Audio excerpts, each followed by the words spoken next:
What's your favorite scary movie?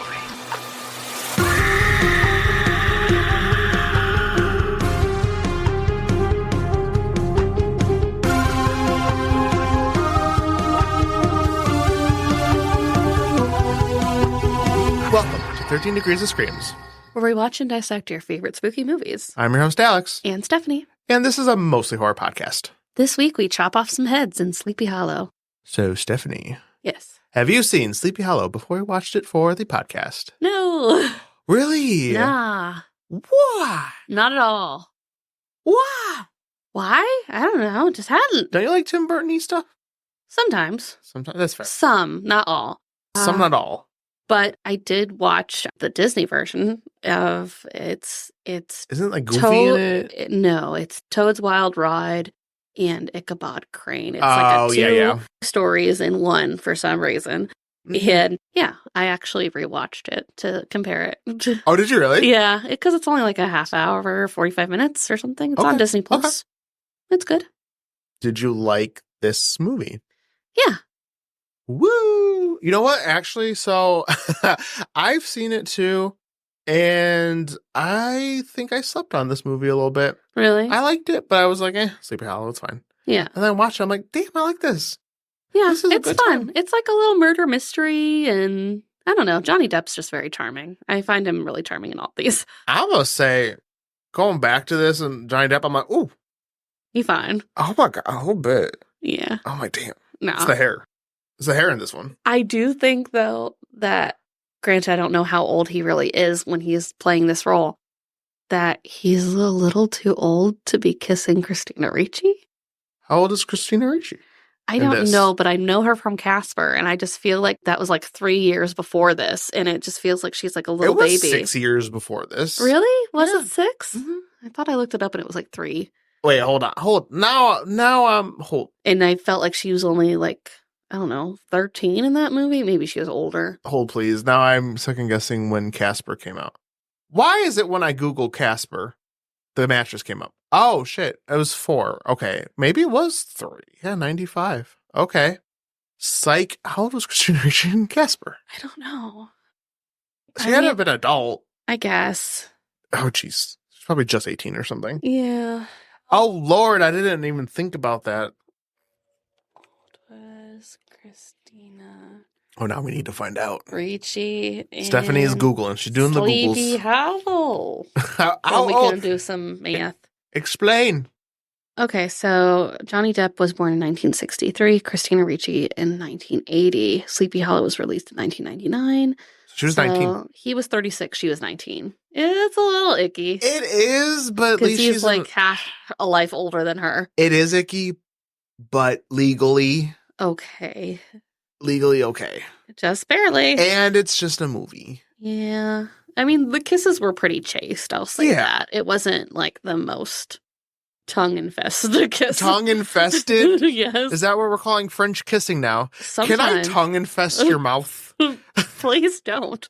I just watched Charmed. Is there tongue? There's a lot of tongue-infest kissing. Oh my God. Honestly, if you ever want to treat yourself to some bad TV, Charmed season 4 and on. Okay. Pretty bad. And Phoebe, one of the sisters in particular, she dates a man that's a demon.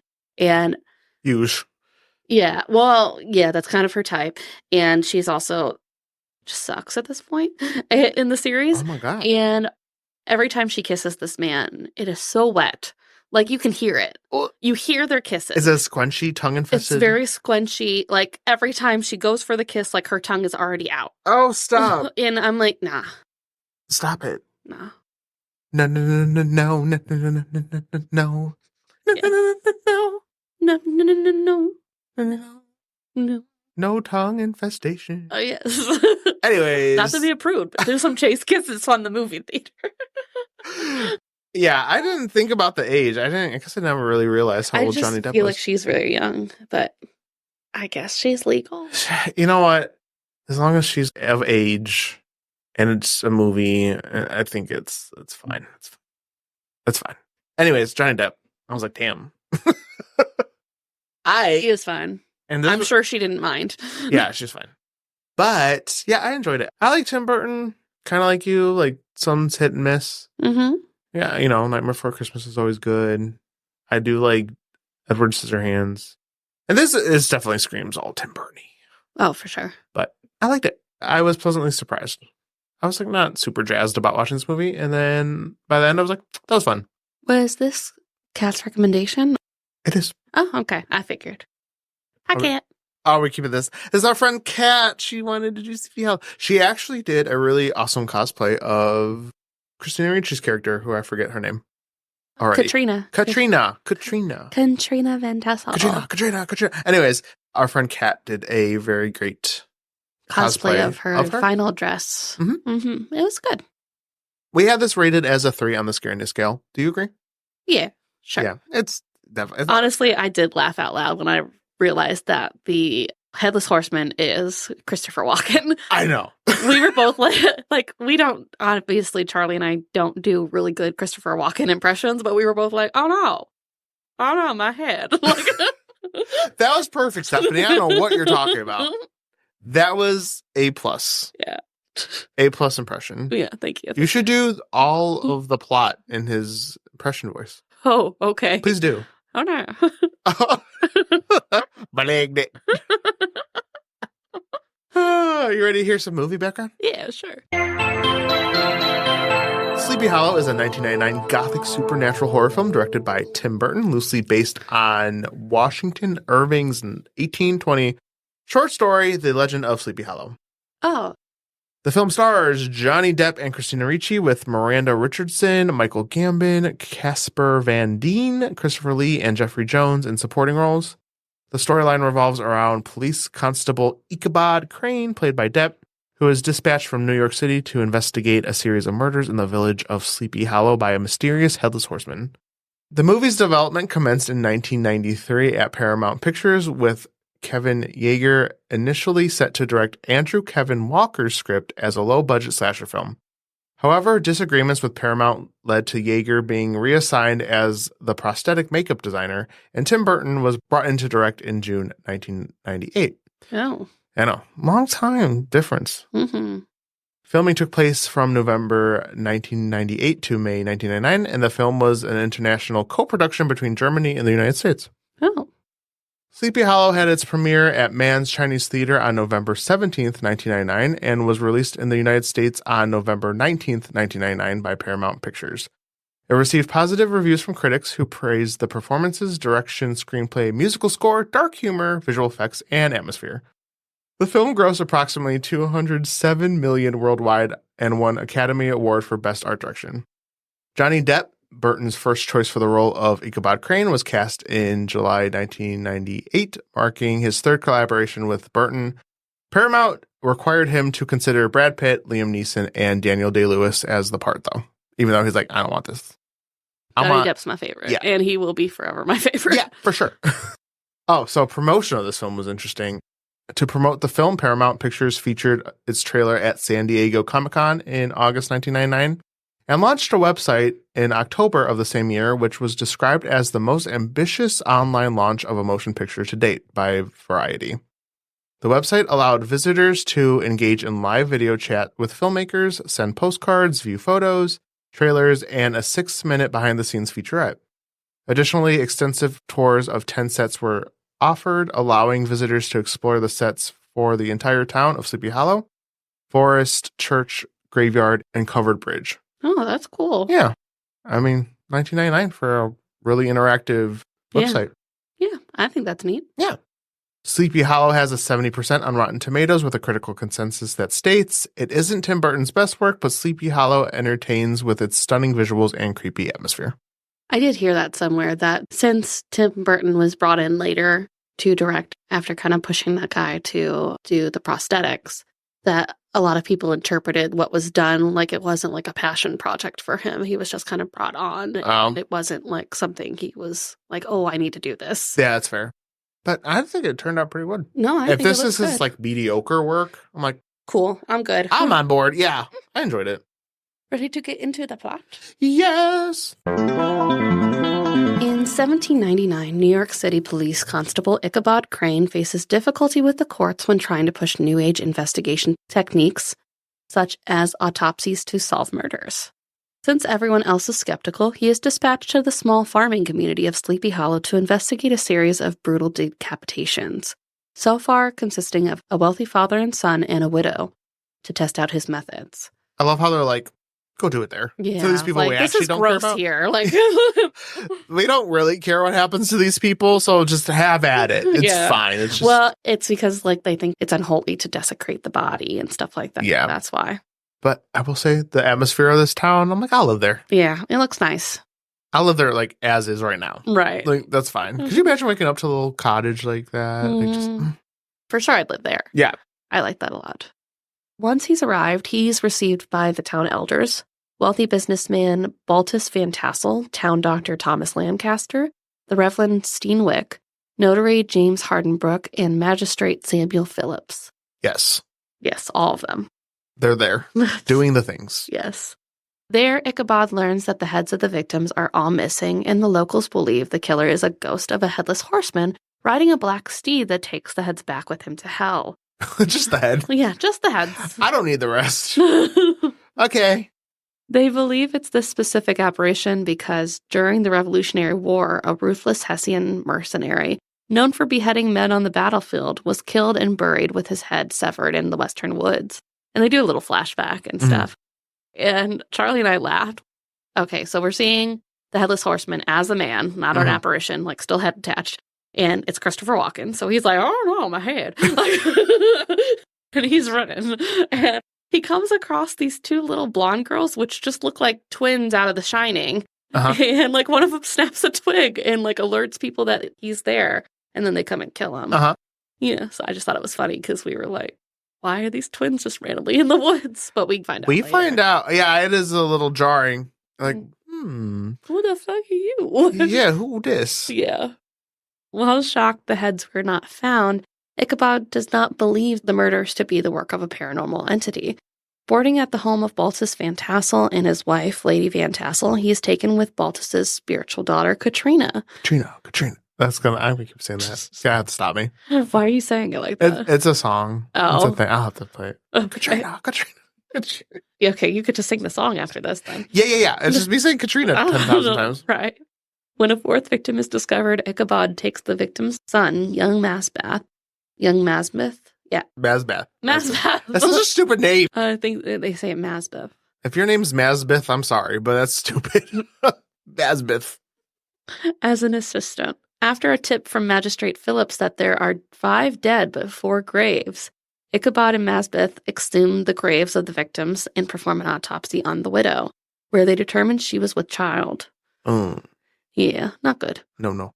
When Ichabod tries to confront Phillips on his tip, he's suddenly killed by the Headless Horseman, and Ichabod goes into shock. He comes out of nowhere. Right. It's like, oh, shit. Ichabod's clearly feeling some type of way. Like, he wakes up in bed. Like, they're like, you're not doing so hot. Like, he freaked out. Yeah. When I was doing some more research before, I didn't ultimately add it, but they wanted to make Ichabod, like, really fragile and kind of scared all the time, so. Well, actually, and I'll get to it when we talk about the original story, too. Like, he was actually really superstitious in the story and not like this brave constable kind of guy trying to solve a murder. For sure. We see that. Yeah. He's like, I just want to see the dead bodies. I don't care who did it. Right. Just leave me out of that part. I just want to see how they died and like let's just get to that. Yeah. Finally accepting that this is a supernatural mystery, Ichabod, Masbeth, and Katrina go into the western woods and find a crone living in a cave that tells them that the horseman's grave is at the Tree of the Dead. That would be my first spot probably to check. Yeah. Tree of the Dead? Yeah, if I just knew that there's a place called Tree of the Dead, I would have gone there first. No need for the crone. Exactly. Like this. And she's freaky. Like, honestly, like, Charlie was a little put off by her little scary face thing. Oh, it was so CGI, though. Yeah. I was like, oh. You don't see her face at first for the longest time, and then it's like a decrepit, old, dead-looking face. And don't her eyes, like, pop out? Yes, they do. I'm like... That's icky. It didn't look great, though. No. I'm like, could have not done that. Probably. Yeah. Also, Christopher Walken, as the live Headless Horseman, had sharpened teeth. Yeah. So that was... some of it's cartoony in a way. Yeah, he did that. Why did he do that? Because he was Wanted to do that to make them afraid of him or something. I don't know. Didn't he want to bite people? I don't remember. Probably. I'm making shit up now at this point. But yeah, he filed his teeth. He digs up the horseman's grave and discovers the skull has been taken, deducing that it has been stolen by someone who now controls him and that the tree is his portal into the living world. And I was like, I feel like that's a jump. Yeah, I was literally about to say, like, what? How did you connect? Like, you literally have a murderer out here stealing heads. Like, it could have been him. It could have just been, like, I don't know, Jedediah down the road. Like, why was this? Right. It must be a portal from the tree. I know. I was like, all right. Portal? Excuse me? Yeah. Okay. A big jump for a man that didn't believe in ghosts. Yeah. Okay. But I mean, he's not wrong. Yeah, no. He's not wrong. He's kind of on the point, like as if he did it himself. Oh, bitch. Ichabod. He must have been doing some shit back in New York. Oh, yeah. Stephanie, how do you know this? I don't know. Which? Maybe because of the autopsy stuff he was reading into, like, occult stuff. Yeah. Who knew? Who knew that occult and autopsies were in the same book? Well, I don't know. Modern day witchery is different, so I don't know. I don't know. We're just grasping at straws here. For sure. That night, the horseman kills the midwife and her family, as well as Katrina's suitor, Brom, when he attempts to intervene. Brom. Rip. When Ichabod notices that the attacks are targeted, he suspects the murders must be a part of a conspiracy. He and Masbeth visit Hardenbrook, who reveals that the first victim, Peter Van Garrett, had secretly married the widow, writing a new will that left his estate to her and her unborn child. Ichabod deduces that all the victims, except Ron, are either beneficiaries or witnesses to this new will, and that the horseman's master is the person who would have otherwise inherited the estate, which points to Baltus, a Van Garrett relative. I'm not even gonna lie, when they were going through this part, I was going cross-eyed. I'm like, what? Yeah, it's a lot of names and stuff, too, to remember. But Katrina gives, like, some sort of backstory that the Van Garretts kind of took the Van Tassels in when he was just, like, a poorly farmer, and he built himself up, and they were I don't think they were actually relatives, more like just kind of family friends in a way. So I guess eventually at one point they were like, you can get our fortune instead of whoever's supposed to inherit it. Yeah, the takeaway of all this is everyone who could be in line to get this fortune has been killed. Is being killed. Yes. That's really all you need to know. Yes. There's all these people who are intertwined somehow. Yeah, this whole scene is when he's like revealing all this. I'm like, wait a minute, I can't even picture half these people. Right. It's mostly the people, the town elders, essentially, or people connected to them. Yeah. So while they are away, Katrina discovers the accusation and burns the evidence. When Ichabod and Masbeth return, he finds an evil eye symbol carved on the floor beneath his bed and believes it to be a curse or way to summon the horseman. We then learn that Hardenbrook has committed suicide, and the rest of the town are brought together by Steenwick at the church to discredit Ichabod's claim. However, Baltus bursts in, telling that the horseman has killed his wife. The horseman attacks the church, but is unable to enter, I guess because holy ground. In the chaos, the remaining elders turn on and attack each other. Steenwick and Lancaster are killed, and the horseman harpoons Baltus through a window, dragging him out of the church and taking his head. It was a lot. It was. A lot just happened. Yeah, I can't relate. It was hard to deduce the battle. You can't relate to your head being taken off? Yeah, no. I would think. Seeing as you have your head still. Yeah, no. So. Honestly, it's never happened to me before. I've never been harpooned. Funny you should say that. The other day, you'll never believe it, I was just working from home. There's a window right by my desk. I got a harpoon right in the face. Right. Such a headache. It hurt for days. Yeah. Like, son of a bitch. Can't even work by my window without being harpooned. Hate that. I hate that for me. You. Yeah, thank you. Thank you. Concluding that the attacks must be the work of Katrina, Ichabod decides to leave but turns back when he realizes the evil eye symbol was intended for protection. Listen, not to keep cutting you off, but if I saw that under my bed, I too would think. Yeah, evil Katrina things. looks suspicious. She's shady. Even when they have like a little bit of a moment and he talks about kissing her and he says something about like, here I am talking about kisses when your suitor is dead. And she's like, it's not a big deal.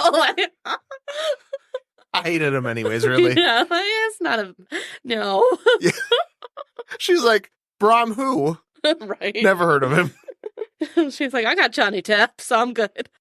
Okay, Ichabod, I get it. Mm-hmm. He goes to see the corpse of Mrs. Van Tassel and finds a post-mortem wound.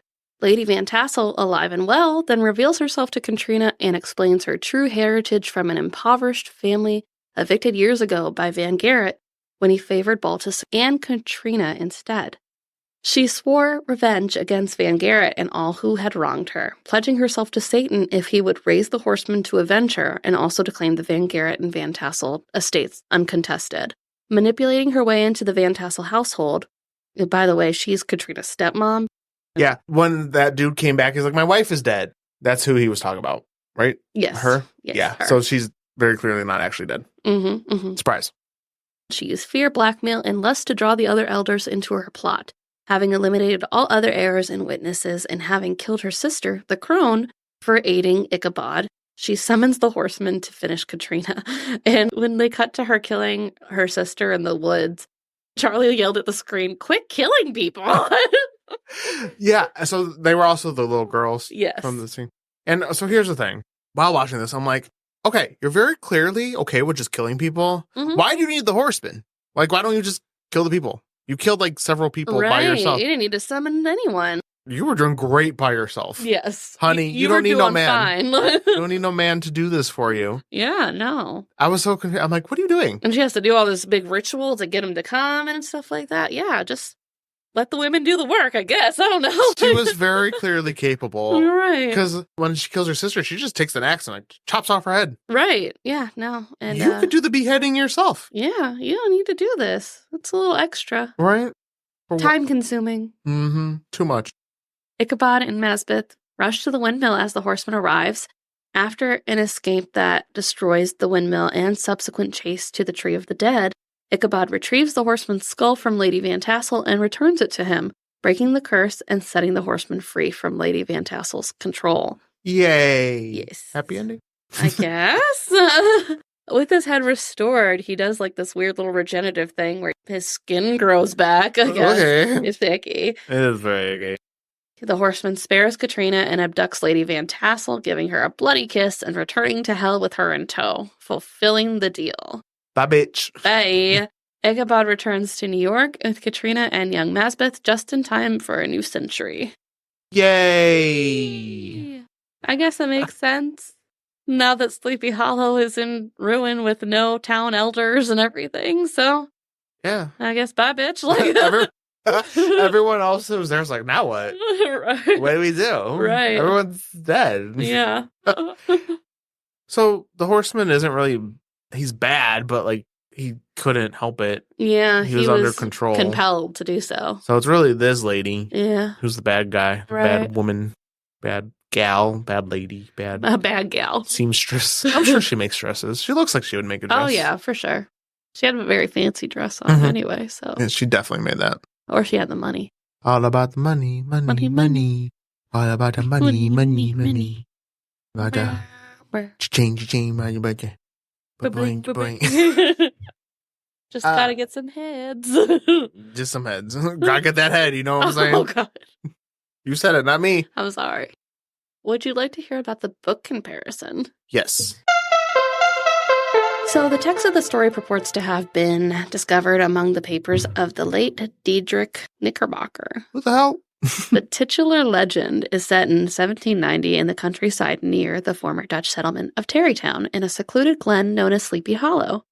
Ichabod was depicted as a tall and lanky schoolmaster with a temperamental horse named Gunpowder. We didn't talk about Gunpowder. He is a very cute little horse. He is in the movie. There is a Gunpowder. He's chunky. I love him. He's trying his best. Yeah. Oh, I wanted to talk about that too. Like in a couple of scenes, like when you see them like ride and then get off their horses, I think it's very funny that you see the horses in the background just walking away. Like, nah. I ain't about this. It's not for me, guys. These horses are like, you guys deal with your own human bullshit, and I'm just going to vibe in the corner. Yeah, like this I'll meet you back at home.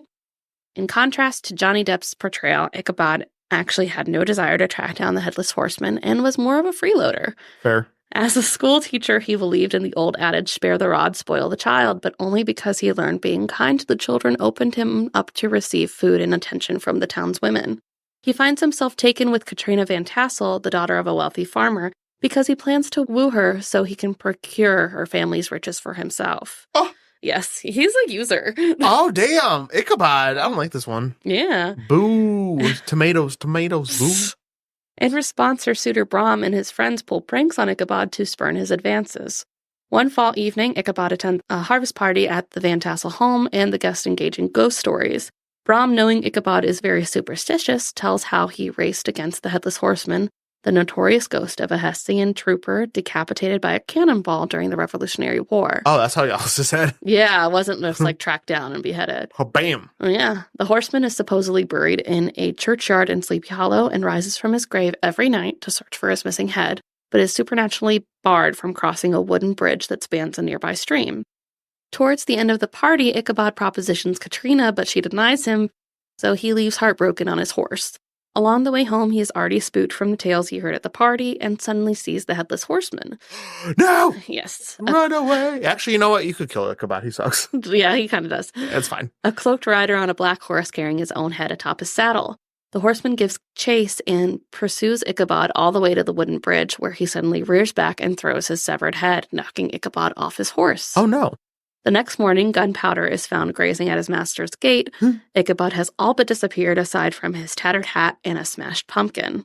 With his romantic rival missing and presumed dead, Brom marries Katrina. He's like, okay, never mind. No, he's like, that's fine. The Headless Horseman is implied to have been Brom all along, playing yet another malicious prank on Ichabod by disguising himself as the horseman and using a jack-o'-lantern as a false head. Brom is said to look exceedingly knowing at whenever the story of Ichabod's disappearance is told, and always laughs heartily at the mention of the broken pumpkin. Oh, what a sneaky guy. Yeah, what a minx.